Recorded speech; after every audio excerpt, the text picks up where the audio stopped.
The topics and opinions expressed on the following show are solely those of the hosts and their guests and not those of W4WN Radio, its employees, or affiliates. We make no recommendations or endorsements for radio show programs, services, or products mentioned on air or on our web. No liability, explicit or implied, shall be extended to W4WN Radio, its employees, or affiliates. Any questions or comments should be directed to those show hosts. Thank you for choosing W4WN Radio.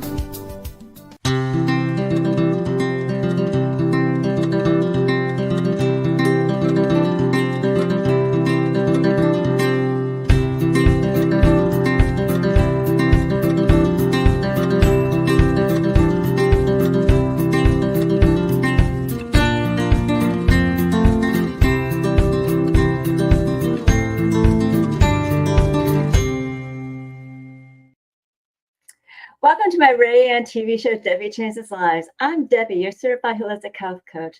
I revitalize people's lives by helping them identify the root causes of their health issues and create a custom, natural, holistic strategy to address them in the areas of mind, body, and soul.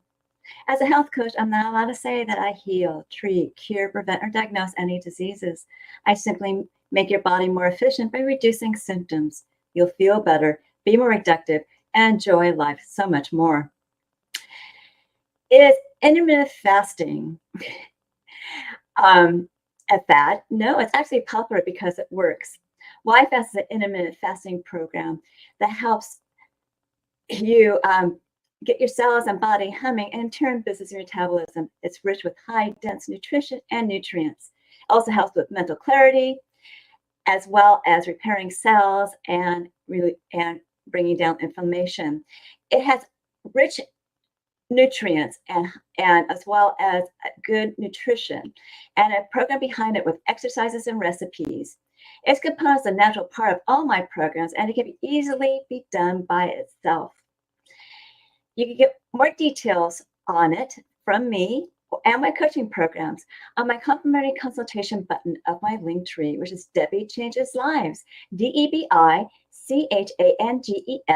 LIV as in Victor ES.com/linktree,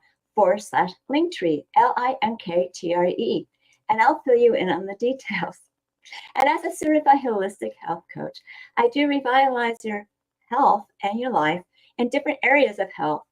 I guide you to clean, toxic-free foods, high-quality nutritional nutrients. My coaching is for optimizing your health, releasing weight efficiently, and enhancing your mindset. You will see and feel the differences with my coaching programs.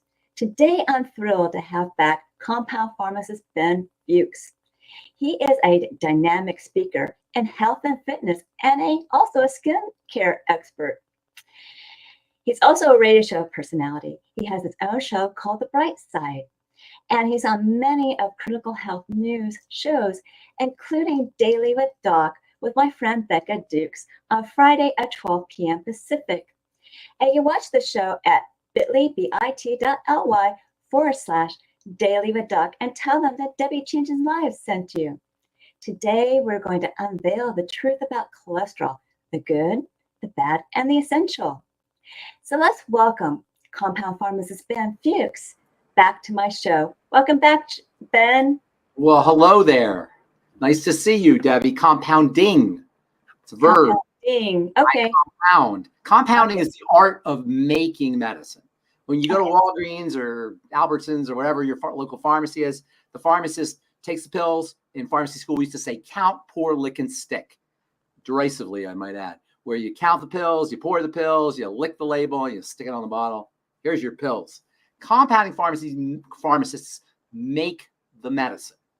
So I have a lab. My pharmacy is a laboratory.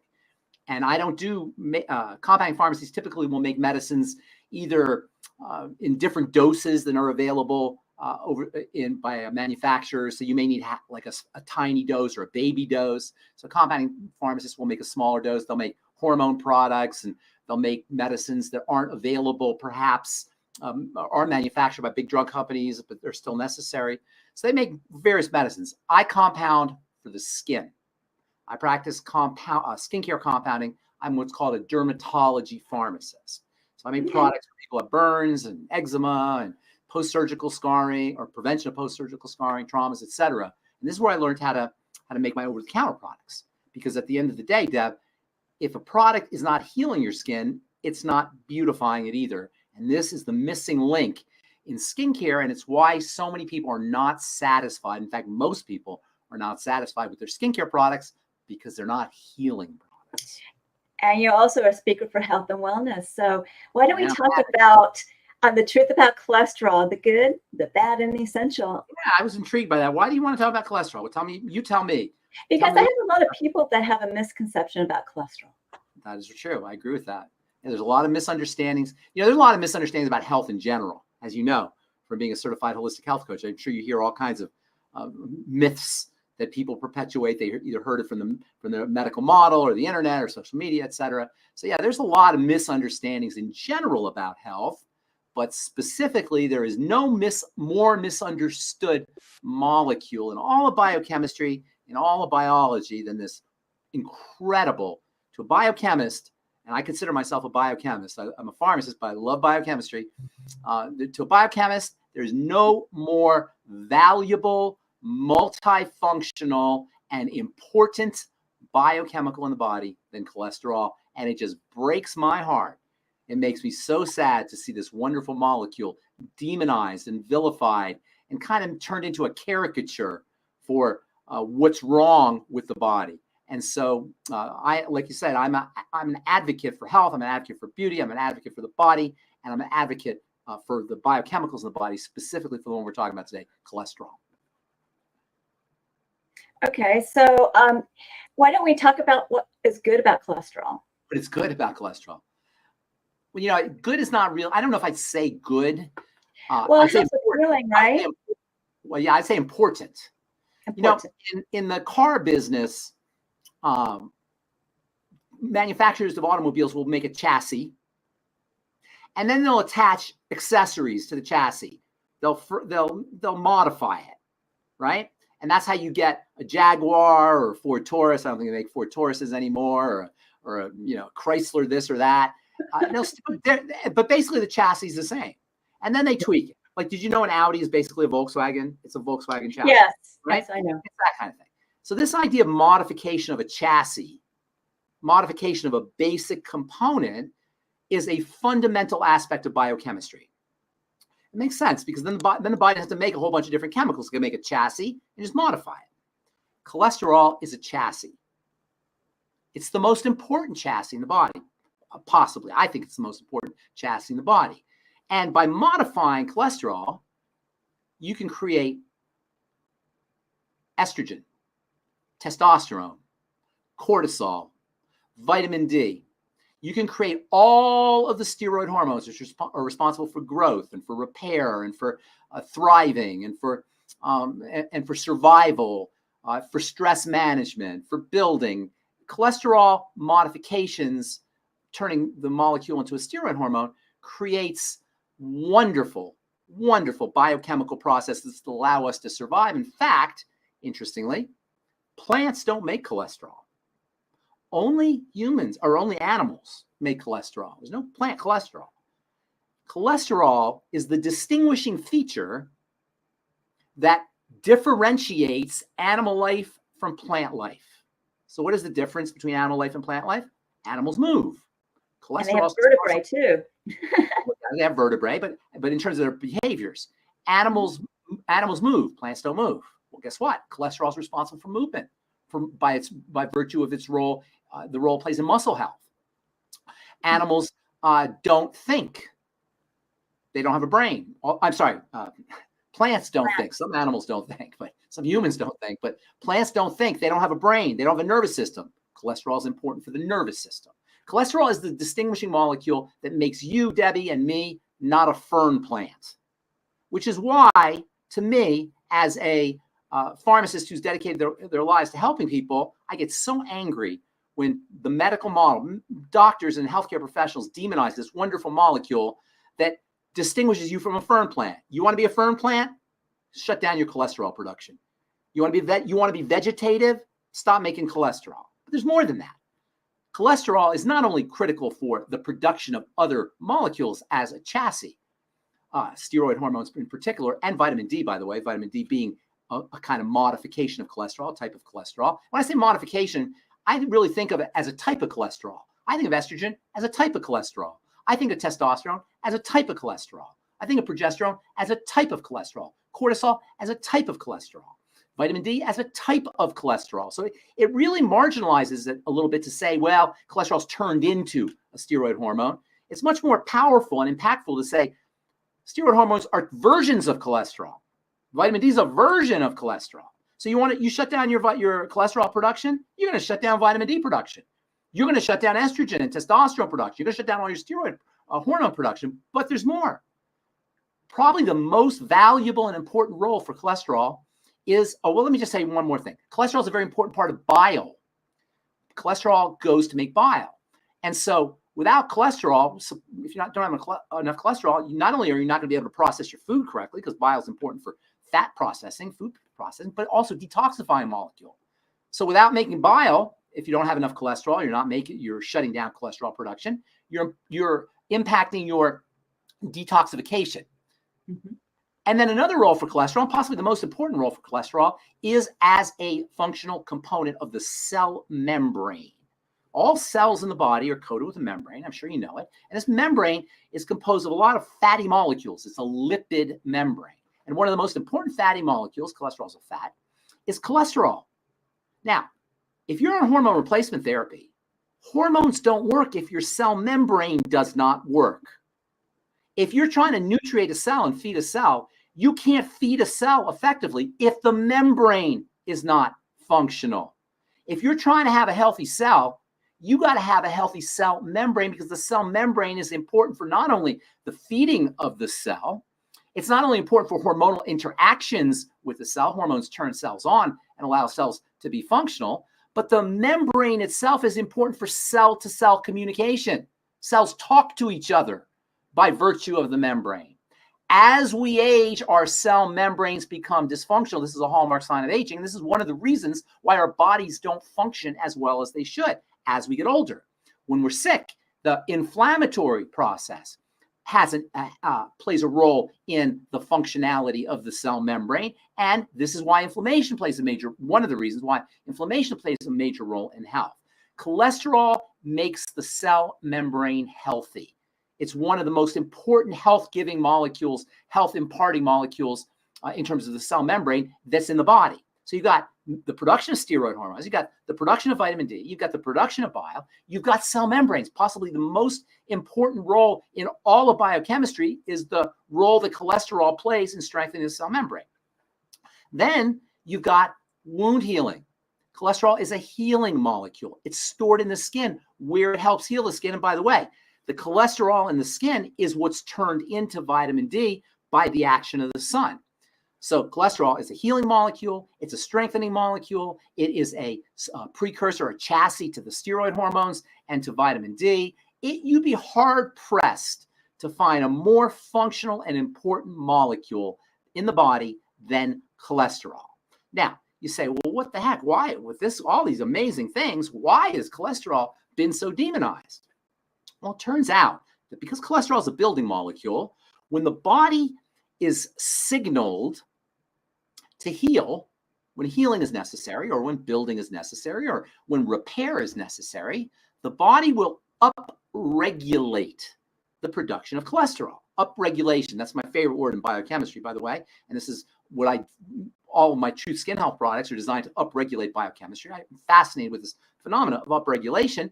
And cholesterol production is upregulated. You get what that means? Increase. It's a fancy way of saying increase. I just like the way it sounds. Upregulation, as opposed to downregulation, which is suppression. Cholesterol is upregulated when signals are sent to the body that tell the body it's time to build, it's time to grow.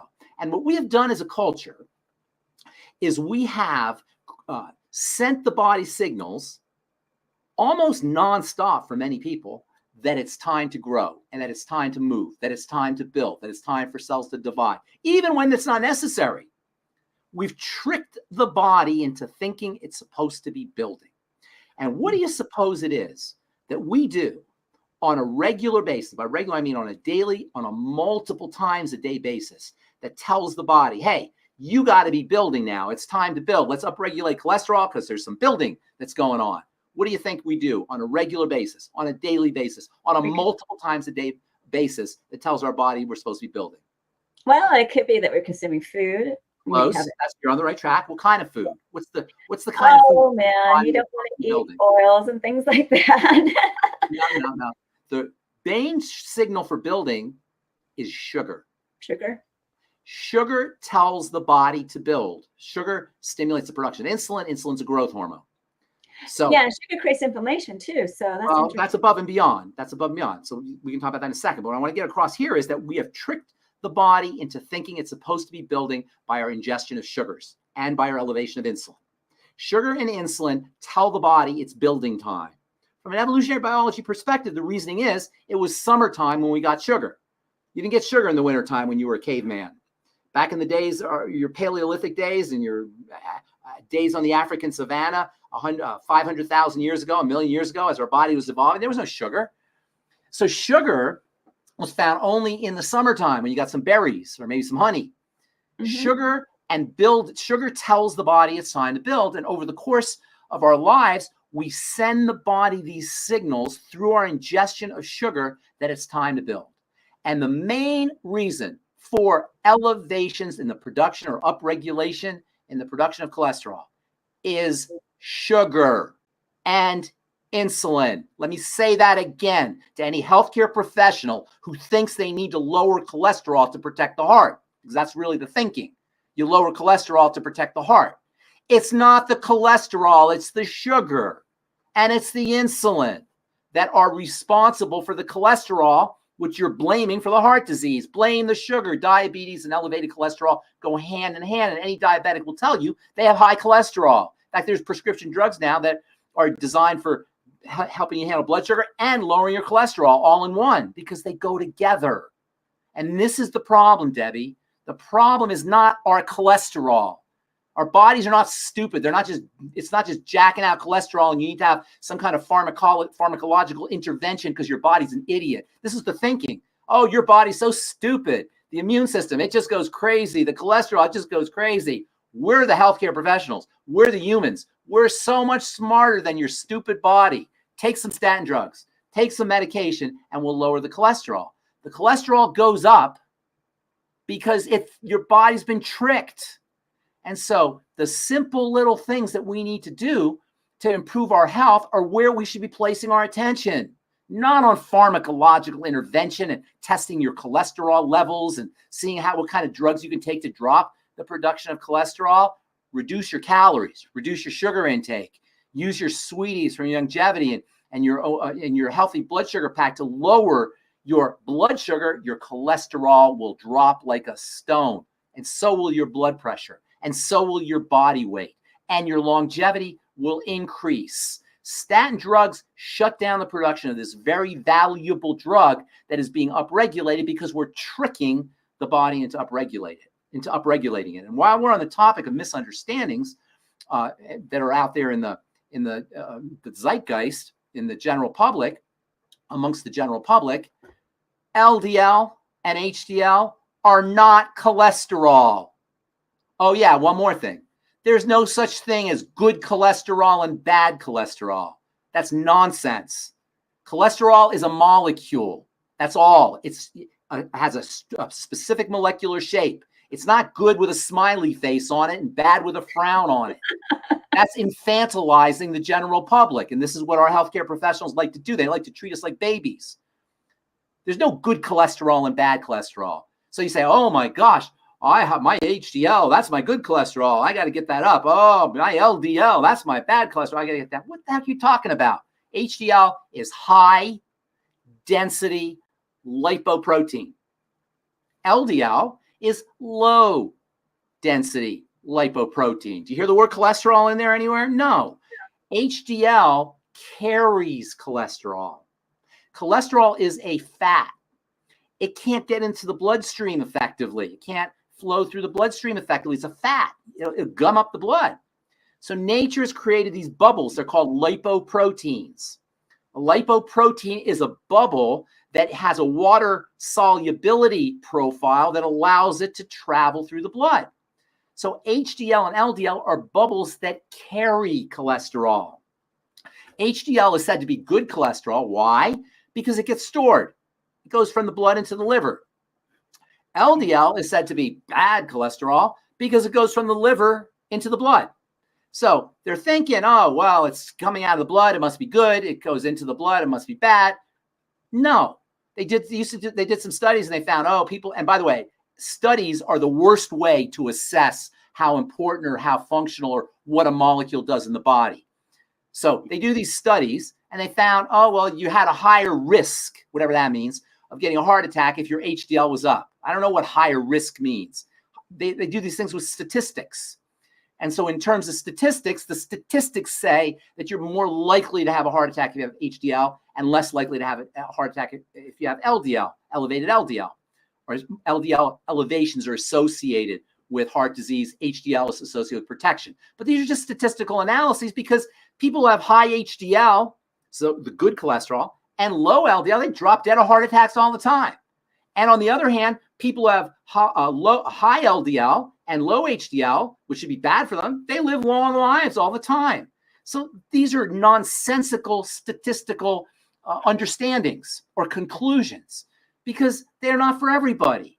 You can't make draw a conclusion for what's good for Debbie or what's good for Ben based on a statistical analysis of people's HDL related to their heart attacks. You're an individual. I'm an individual.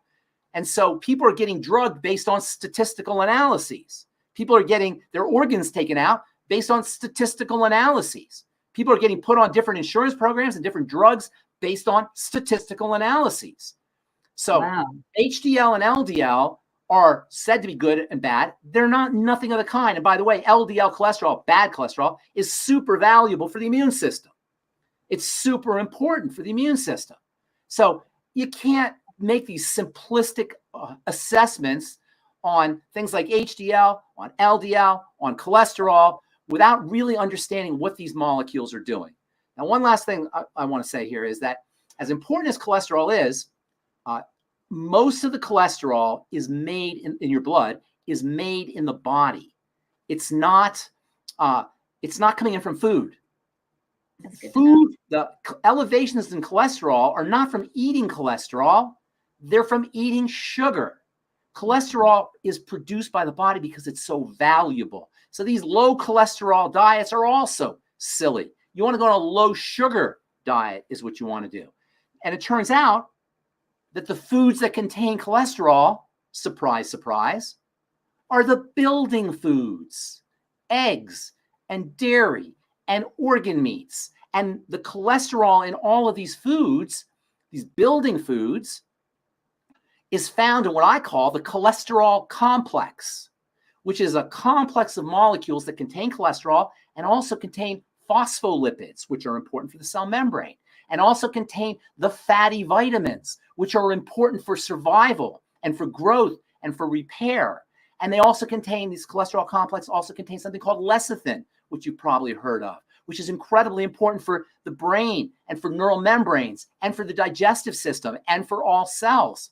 So by cutting cholesterol out of the diet, you're also cutting out your fatty vitamins and your phospholipids and your lecithin and your choline, which is very important for the brain, and all of these other wonderful molecules that are found in the cholesterol complex that is critical for building.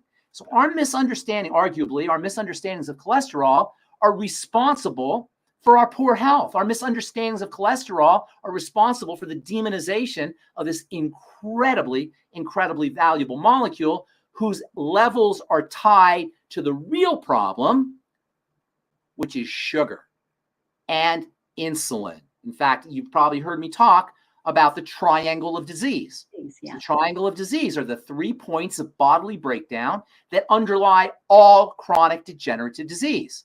The 3 points that you need to address if you want to address your autoimmunity, or you want to prevent your autoimmunity or address it, or you want to prevent or address your dementias or your inflammatory reactions or your Parkinson's disease, your movement disorders, whatever your health challenge is, you can't address it effectively without going to the triangle. The triangle of disease are the 3 points of bodily breakdown that underlie all chronic degenerative disease, and they're the digestive system, which is the core of everything, the blood sugar system, and what I call the adrenal thyroid axis or the adrenal thyroid complex. If you want to lower your cholesterol and live a long life, work on the triangle. You work on the triangle by doing the digestive system, the blood sugar system, and you can't really work on the adrenal thyroid complex because that follows the first 2 points on the triangle of disease. Work on your digestive system and your blood sugar.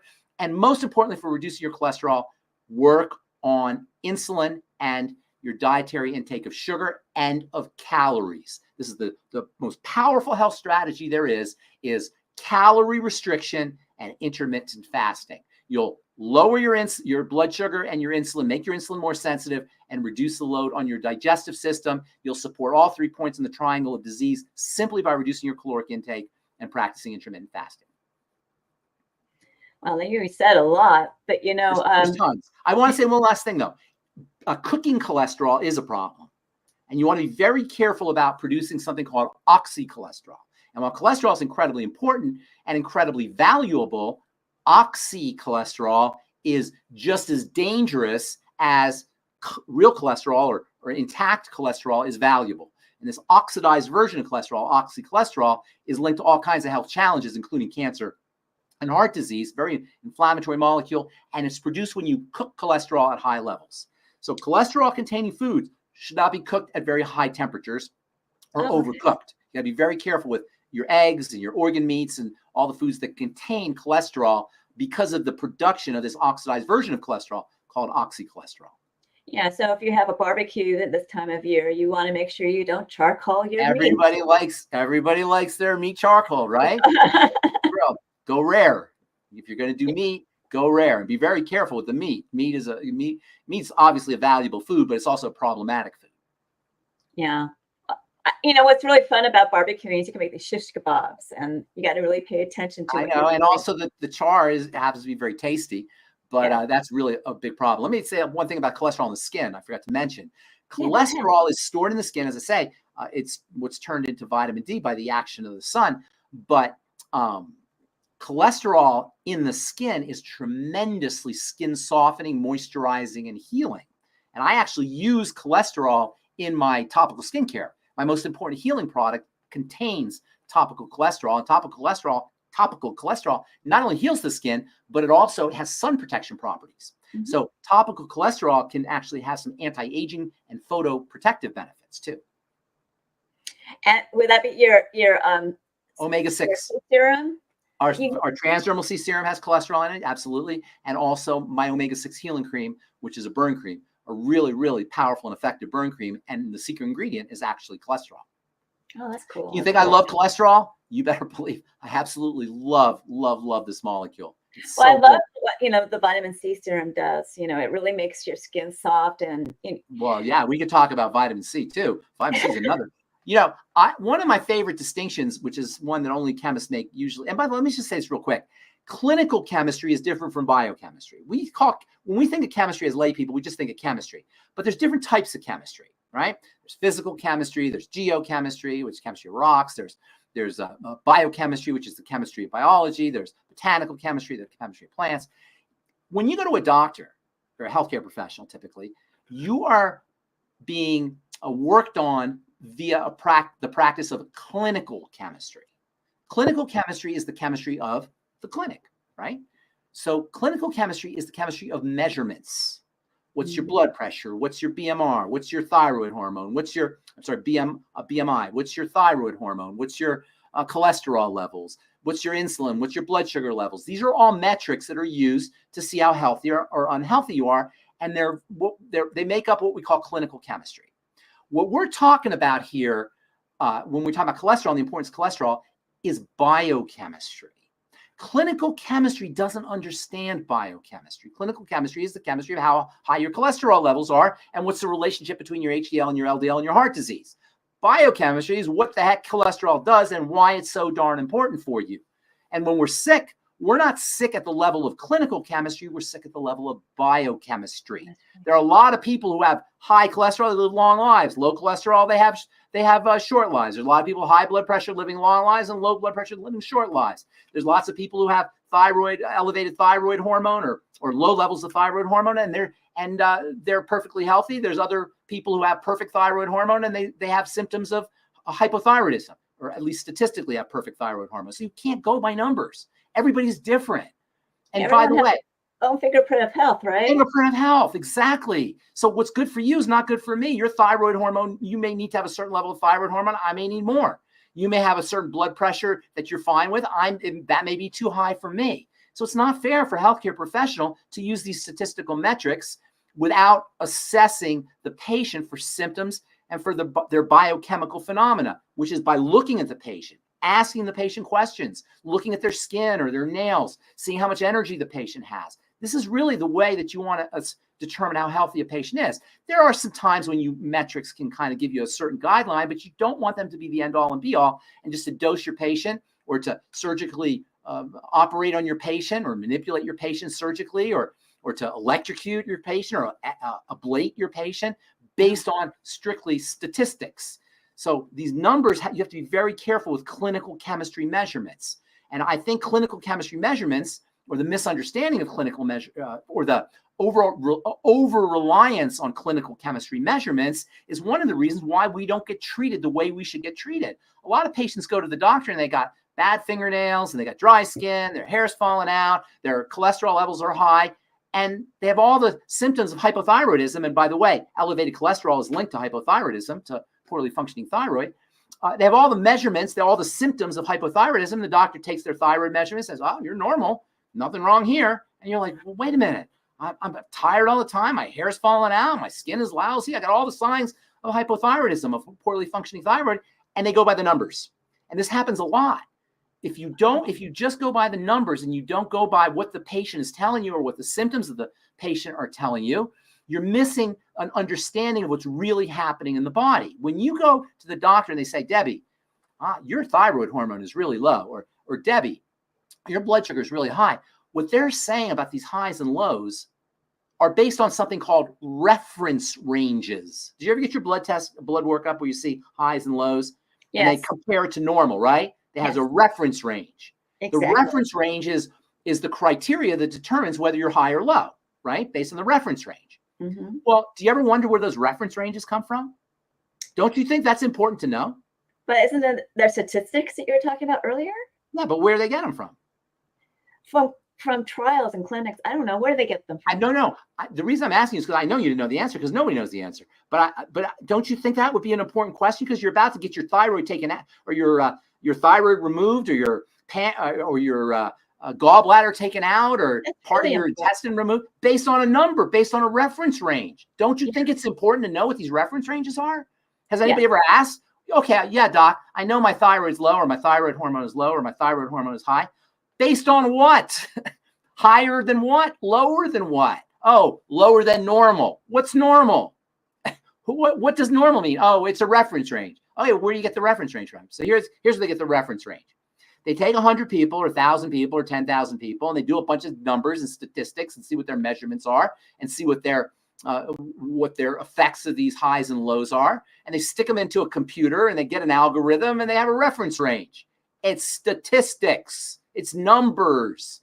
Mm-hmm. It's not real people. It's not real biochemistry. It's not all the complexity of a human being. It's been all the complexity, the incredible intricacies and biochemical processes that occur simultaneously in parallel to the tune of zillions a second are being reduced to an algorithm, a statistic, and we're being dosed or we're being surgically operated on or somehow medically intervened with based on these numbers, based on these statistics. You know the three kinds of lies? You ever hear the three kinds of lies? There's lies, there's damn lies, and there's statistics. Okay. Those are the three lies: lies, damn lies, and statistics. And so shouldn't they look at things and see what is really working, what's not, and approve upon? In terms of the body? In terms of what these numbers are not really giving them the right information. No, nobody's playing around with these numbers. They just take the numbers as given. And by the way, it's very likely that some of the input on the interpretation of the numbers comes from the people selling you the drugs. You know, the cholesterol levels that are determined the criteria for cholesterol levels for determining whether you should be dosed on a statin drug or not. They changed. They changed a few years ago to make them lower the threshold for your need for a statin drug. And if a doctor doesn't follow these rules and these regulations and these criteria, they can get sued. Not only that, they can even lose their license based on a concept called standards of care. And so the criteria that determine whether or not you're going to get put on a high blood pressure drug or a statin drug, a cholesterol lowering drug, these are set in part by the companies that are selling you the drugs. Okay. Which is why our medical model, as wonderful as it is, by the way, for dealing with emergencies, is so incompetent and incapable of handling long-term chronic degenerative disease. Our medical model is not set up for long-term chronic degenerative disease. It's set up to stitch you up if you get hit by a car, God forbid, or you get burnt in a fire, or a rock falls on your head, or any of the zillions of different traumas that can happen in a body as part and parcel of being alive. There's all kinds of things that happen, right? And the medical model is great for that. And I have been in emergency rooms more the times than I care to admit. I've been in emergency for myself and actually for other people too. And let me tell you something. The people who work in emergency rooms, the doctors, the nurses, the EMTs, they are saints. They're angels. And whenever I go, I am so amazed by their kindness, by their patience, by their technical skill, by their ability to deal with the chaos of a life-threatening place like an emergency room. It is the most beautiful example of what human beings can be, to see how these healthcare professionals operate in the emergency room. And medicine is awesome for that. But when it comes to diabetes, when it comes to heart disease, when it comes to cancer, when it comes to autoimmunity, when it comes to mental health, when it comes to movement disorders and organic brain and neurological issues, the more doctors we have, the sicker we are. We got more doctors per capita than any other culture in the history of mankind, and we're the fattest and the most cancer-ridden, and we have the most heart disease and autoimmunity than any other culture ever, because medicine is not equipped for handling these things. That's where we come in, Debbie. That's where our lifestyle comes in, our exercise, our nutritional supplementation, our diet, our mental health, our ability to deal with the ups and downs that eventually come with life from an emotional and mental and spiritual perspective. That's what health is about. The idea that we go to a doctor to get healthy is almost, if you think about it, doesn't even really make sense. Debbie, if I said to you, pretend you're a judge in a court, right? And I said to you, Judge Debi, I'm the lawyer. Judge Debi, here is the evidence. It's doctored. What would you say? You say, what? You doctored the evidence? Well, because what does doctoring mean? It means to commit a fraud. When you doctor something, you doctor the evidence. You want your evidence doctored? No, of course not. Because to doctor is to commit a fraud. So how does this, what are we saying here? When you go to a doctor and you're worried about your heart and he gives you a statin drug that lowers your cholesterol, he's committing a fraud in the sense that you're making you think that you protected your heart by lowering your cholesterol. I'm not saying the guy himself, it's the model. It's not the individuals. Be very clear here. It's not the individuals that are the problem. It's the paradigm. It's the model. And so when we doctor patients, when we doctor our people that come into the doctor's office, we're committing a fraud in the sense that we're lying by making them think that they're healthier than they are. If you take a drug, they have this Ozempic drugs now, right? You may lose weight. Have you heard about it? Oh, I haven't heard about those. Okay, no. Ozempic is a weight loss thing that they're using now because it helps you get blood sugar. Yes. Yeah, you haven't heard? It's all the news. Semaglutide or GLP-1s, right? So you take you're obese, you're overweight, say, right? You take Ozempic and now you lost the weight. So you say, oh, now I'm healthy. No, you're not, because you haven't changed the biochemistry that made you obese. You've artificially hacked into the body's weight loss chemistry, but you haven't changed the inflammation. You haven't changed the SIBO. You haven't changed the way the body handles sugar. You haven't changed your improved your pancreatic health. You haven't addressed all of the things that are important for you to be really healthy. All you've done is you changed the way you look. You've doctored yourself.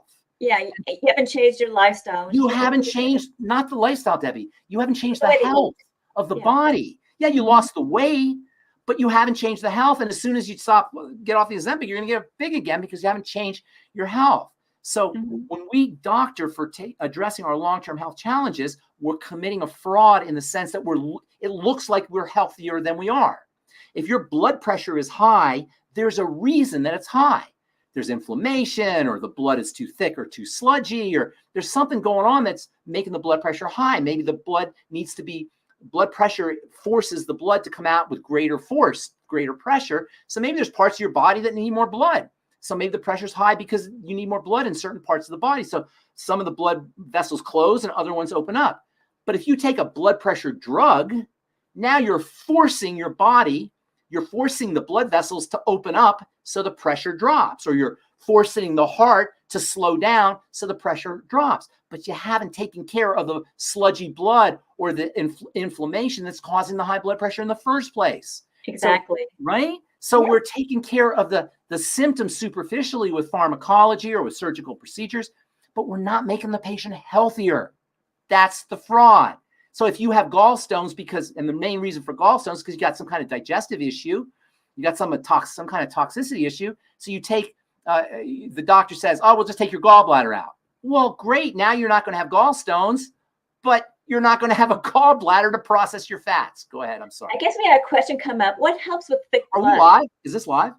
Yes, it is. Oh, okay. What helps with thick blood? Well, that's great. That's a great question. I get that all the time. So first of all, let's talk about the blood. The blood is, believe it or not, it's a fluid, but it's actually a type of tissue. It's actually a liquid tissue. And it's subject to the same kind of damages that other tissue have, including inflammation. So the blood becomes inflamed. Why does it become inflamed? When toxicity enters it. When toxicity enters into the blood, the immune system, which is carried in the blood, will become activated, and the blood will become inflamed, and it will become sludgy and sticky. One of the reasons why this happens is as a protective measure. Again, demonstrating that the body's not stupid. It's not like the body is, it's just thickening the blood. It's an accident. It's thickening the blood. No, there's a functionality to the blood thickening. There's a reason for it. What is the reason? Well, you got all kinds of dirt in the blood. You don't want to be distributing it everywhere. So the blood becomes kind of sludgy and sticky to slow down distribution. So the blood becomes sticky and toxic and sludgy and immune activated and inflamed, which is the nexus, the jumping off point to all disease. All disease is cell disease. It's all levels of the cell, but all cell disease is preceded by dirty blood. So the question is, well, how does the blood become dirty? Well, there's two ways. There's only two really routes. The blood is segregated from the body, from the rest of the body. It's from the rest of the body in tubes in vasculature. So you can't really get to the blood except for two ways. One way is through the skin. You can inject things through the skin right into the blood. And this is why you have to be very careful with things you inject into the skin. Obviously, illegal drugs, heroin and crack and meth and that kind of stuff. I don't know if you've ever seen these pictures of people. They do these before and afters of people before they started doing meth, shooting up meth, and after they started shooting up meth. And you can see they look like hell, right? After they've been injecting things, because they have been contaminating the blood through injection. But most people, certainly the people you're listening to this program and people you and I know, they're not contaminating the blood through injection, except for one very insidious injection that got put into people's bodies a couple of years ago. And I don't want to get into the politics of that, but that's why that was such a problem, is because you violated the sanctity of the blood with some unknown agent. And anybody who has even a tiny bit of understanding of biochemistry could call BS on any of those people who were promoting that injection, because you're putting things right into the blood and you had no idea what you were putting into. Of course, you're going to have myocarditis problems. Of course, you're going to have pericarditis problems. Of course, you're going to have blood clot problems. Of course, you're going to have higher incidences of heart attack and heart disease. And now people are dropping dead of heart attacks in their 20s and in their 30s. Athletes right on the court, right on the soccer field, right on the tennis court, they're dropping dead of heart attacks. Because, and I'm not saying, I don't know that it's necessarily a cause, but the point is you don't want to inject things into your blood. True. But for most of us, that's not a problem. So what's the second way things get into the blood? Wrap it up really quickly, and then you need to talk about your author. Is it an hour already? Wow. Yeah, it's almost getting to the hour. So wrap up your thought. And here's my thought. What is the main way things get into the blood to thicken it? Food. And there's a condition today that almost everybody who has probably everybody, not almost, probably everybody, but we'll say almost, who has a chronic degenerative disease is dealing with. It's called leaky gut, or also intestinal permeability syndrome. Syndrome is a bunch of stuff that's related to one cause, a bunch of symptoms that's related to one cause. Intestinal permeability syndrome or leaky gut syndrome is when stuff leaks into the blood through the intestine. The intestine becomes inflamed following poor diet, bacterial overgrowth, that's a condition called SIBO that we mentioned earlier, small intestinal bacterial overgrowth, fried fats, the hormone estrogen. All of these will lead to inflammation at the intestine, cause things to get into the bloodstream, to cause inflammatory response in the blood, which is thickening of the blood. That's the real issue. It's thickening of the blood following leaky gut, following SIBO and dysbiosis. You want to do something for your health, take care of your intestine and your gut bacteria. Exactly. So, Ben, what do you have as an offer for my audience today? Yeah, so we didn't get to talk about there we go. Except there's no apostrophe in my name. That's kind of. Oh, sorry, I did apostrophe in the wrong That's place. Okay. You put it does sound a little awkward there. I will. Sorry about that. Typo. Okay, no worries. So I love biochemistry and I love the body, and I've been studying biochemistry and the human body and human performance since the 1980s, so 40 years. But my real passion is the skin, and I'm an advocate for the skin. I've been making skincare products since my days in pharmacy school. I probably formulated over 1,000 products at this point. I really have no idea, but a lot. Truth Treatments is the name of my brand. I call it Truth because I hate BS. And just like the medical business, unfortunately, has a lot of BS associated with it, the skin business has extra BS associated with it. I found that offensive. I find that offensive. And I find it misogynistic because most of the consumers of skincare products are women. It's just really rude and unfair. So I started a company based on my ideas, which were involved healing the skin.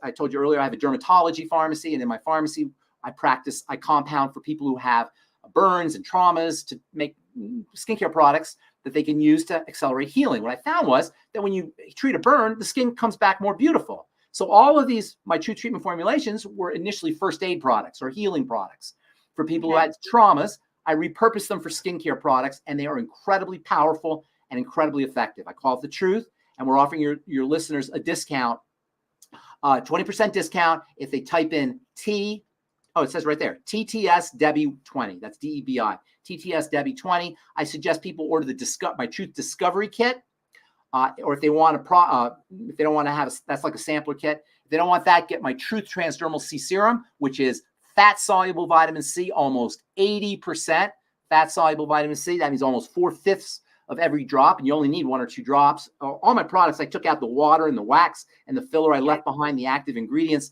These are super concentrated products. You only need 1 or 2 drops. My True Transdermal C Serum, like I said, is almost 80% fat-soluble vitamin C with cholesterol and a couple other things in there. 5 ingredients, that's it.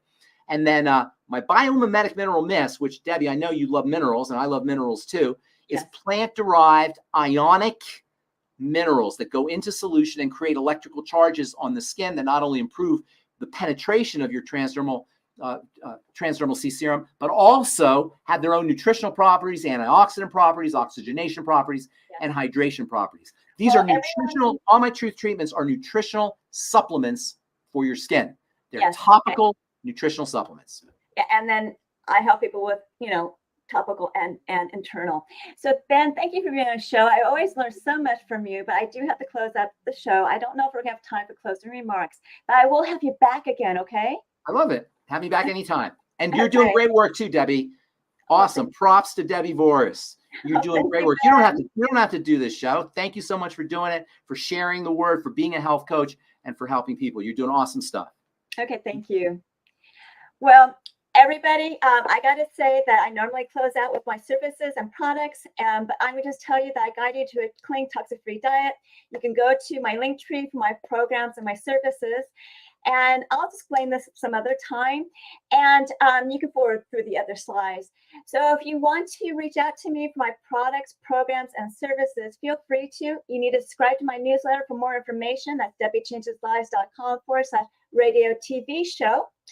And you'll get more information about alternative health programs, products, and services, and upcoming shows. So I'm sure that you found this show educational, inspiring, and you learned a lot. Reach out to me, reach out to Ben for his offer, and continue to enjoy my radio and TV show, Debbie Changes Lives, on Thursdays at 3 p.m. Pacific, 6 p.m. Eastern, where your holistic journey begins.